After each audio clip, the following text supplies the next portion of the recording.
ಆಚಿ chilli powder ಸಖತ್ ಖಾರ ಬಣ್ಣ ಮತ್ತು ರುಚಿ ಆಚಿ ಚಿಲ್ಲಿ ಪೌಡರ್.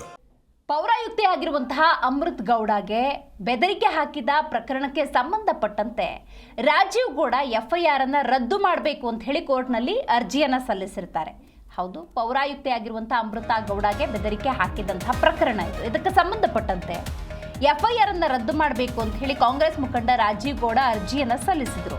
ಇನ್ನು ತನಿಖೆಗೆ ಸಹಕರಿಸಲು ಸಿದ್ಧರಿದ್ದೇವೆ, ರಕ್ಷಣೆ ನೀಡಿ ಅಂತ ಕೂಡ ಕೇಳ್ಕೊಂಡಿದ್ದಾರೆ. ಇನ್ನು ಸಾರ್ವಜನಿಕವಾಗಿ ಕ್ಷಮೆ ಕೇಳೋದಕ್ಕೂ ಕೂಡ ರಾಜೀವ್ ಗೌಡ ಸಿದ್ಧರಿದ್ದಾರೆ ಅಂತ ರಾಜೀವ್ ಗೌಡ ಪರ ವಕೀಲರು ನ್ಯಾಯಾಲಯದಲ್ಲಿ ತಮ್ಮ ವಾದವನ್ನು ಮಂಡಿಸಿದ್ದಾರೆ. ಹೌದು, ರಾಜೀವ್ ಗೌಡ ಪರ ವಕೀಲ ವಿವೇಕ್ ರೆಡ್ಡಿ ಮಂಡಿಸಿರುವಂತಹ ವಾದ ಇದು. ಹಾಗಾದ್ರೆ ಈ ಸಂದರ್ಭದಲ್ಲಿ ನ್ಯಾಯಾಲಯ ಏನು ಹೇಳ್ತು, ಇದು ಬಹಳ ಮುಖ್ಯ. ನೀವು ಕ್ಷಮೆ ಕೇಳಿದ್ರು ಒಡೆದು ಹೋಗಿರೋದು ಒಂದಾಗೋದಕ್ಕೆ ಸಾಧ್ಯ ಇಲ್ಲ ಅಂಥೇಳಿ ಹೈಕೋರ್ಟ್ ಸರಿಯಾಗಿ ಕ್ಲಾಸ್ ತಗೊಂಡಿದೆ. ಪೌರಾಯುಕ್ತೆ ಆಗಿರುವಂತಹ ಅಮೃತ ಗೌಡಗೆ ಬೆದರಿಕೆ ಹಾಕಿದ ಪ್ರಕರಣಕ್ಕೆ ಸಂಬಂಧಪಟ್ಟಂತೆ ಮೊದಲನೇದಾಗಿ ರಾಜೀವ್ ಗೌಡ ಹಾಕಿರುವಂತಹ ಅರ್ಜಿಯ ಬಗ್ಗೆ ನೋಡೋದಾದರೆ ಎಫ್ಐಆರ್ ಅನ್ನು ರದ್ದು ಮಾಡಬೇಕು, ತನಿಖೆಯನ್ನು ಎದುರಿಸೋದಕ್ಕೆ ಮತ್ತು ಸಂಪೂರ್ಣ ಸಹಕಾರವನ್ನು ನೀಡ್ತೇವೆ ಅನ್ನುವಂಥ ವಿಚಾರವನ್ನು ಪ್ರಸ್ತಾಪ ಮಾಡಿದ್ದಾರೆ. ಜೊತೆಗೆ ಸಾರ್ವಜನಿಕವಾಗಿಯೂ ಕೂಡ ನಾವು ಕ್ಷಮೆಯನ್ನು ಕೇಳ್ತೀವಿ ಅಂತ ರಾಜೀವ್ ಗೌಡ ಪರ ವಕೀಲರು ವಿವೇಕ್ ರೆಡ್ಡಿ ನ್ಯಾಯಾಲಯದಲ್ಲಿ ವಾದವನ್ನು ಮಂಡಿಸಿದ್ದಾರೆ. ಬಟ್ ಅದನ್ನು ಹೈಕೋರ್ಟ್ ಒಪ್ಪಿಕೊಂಡಿಲ್ಲ. BNS ಸೆಕ್ಷನ್ 132 ಈ ಕೇಸ್ನಲ್ಲಿ ಅನ್ವಯಿಸುವುದಿಲ್ಲ. ರಾಜೀವ್ ಗೌಡ ಪರ ಹಿರಿಯ ವಕೀಲ ವಿವೇಕ್ ರೆಡ್ಡಿ ಕೆಲವೊಂದು ವಾದವನ್ನು ಮಂಡಿಸ್ತಾರೆ. ಅರ್ಜಿದಾರರ ವಿರುದ್ಧ BNS ಸೆಕ್ಷನ್ 74, 79 ಯಾಕೆ ಹಾಕಿಲ್ಲ, ಅರ್ಜಿದಾರನಿಗೆ ಮಹಿಳೆ ಅಂದರೆ ಗೌರವ ಇಲ್ಲವೇ, ಹೀಗೆ ಹೈಕೋರ್ಟ್ ಹಲವಾರು ಪ್ರಶ್ನೆಗಳನ್ನು ಮುಂದಿಟ್ಟಿದೆ.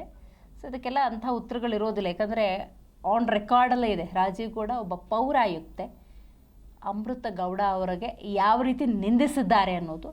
ಸೊ ಇದಕ್ಕೆ ಸಂಬಂಧಪಟ್ಟಂತೆ ಇವತ್ತು ಕೋರ್ಟ್ ಸರಿಯಾಗಿ ಉತ್ತರವನ್ನು ಕೊಟ್ಟಿದೆ.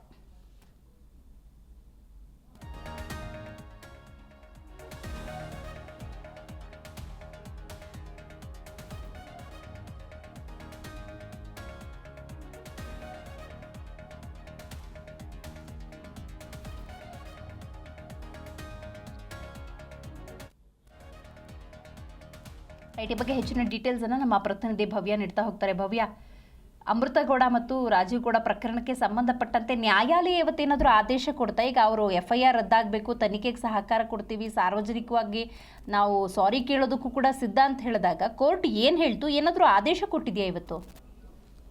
ದಿವ್ಯಾ ಅವರೇ, ರಾಜೀವ್ ಗೌಡ ಅರ್ಜಿ ಸಂಬಂಧ ಆದೇಶವನ್ನ ಹೈಕೋರ್ಟ್ ಕಾಯ್ದಿರಿಸಿರುವಂತದ್ದು. ಈ ಸಂದರ್ಭದಲ್ಲಿ ಕೆಲವೊಂದು ವಿಚಾರಗಳನ್ನ ತರಾಟೆಗೆ ಕೂಡ ನ್ಯಾಯಮೂರ್ತಿಗಳು ತೆಗೆದುಕೊಂಡಿದ್ದಾರೆ. ನಿಯಂತ್ರಣವಿಲ್ಲದ ನಾಲಿಗೆ ಎಲ್ಲವನ್ನು ಹಾಳು ಮಾಡಬಲ್ಲದು, ನೀವು ಕ್ಷಮೆ ಕೇಳಿದರೂ ಒಡೆದಿರೋದು ಒಂದಾಗಲ್ಲ ಅನ್ನೋ ಮಾತನ್ನ ಕೂಡ ಹೇಳಿರುವಂತದ್ದು.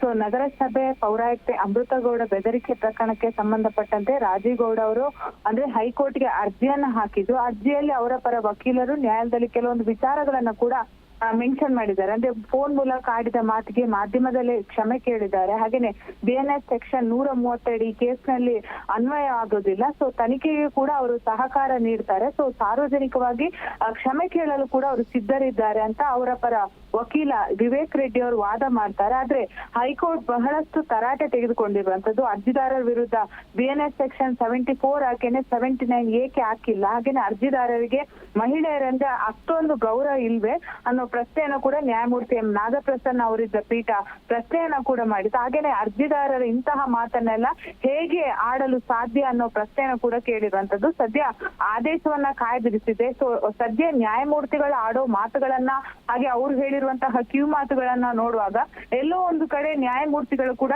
ಸರಿಯಾದ ರೀತಿ ಆದೇಶವನ್ನ ಕೊಡ್ತಾರೆ ಅನ್ನೋದು ಕೂಡ ಇಲ್ಲಿ ಗೊತ್ತಾಗುತ್ತೆ. ಸೊ ನಾಳೆ ಅಥವಾ ನಾಡಿದ್ದು ಅರ್ಜಿ ಸಂಬಂಧ ಆದೇಶ ಕೂಡ ಹೊರಬೀಳುವಂತದ್ದು. ದಿವ್ಯಾ, ಥ್ಯಾಂಕ್ ಯು ನಿಮ್ಮೆಲ್ಲ ಮಾಹಿತಿಗಾಗಿ ಭವ್ಯ.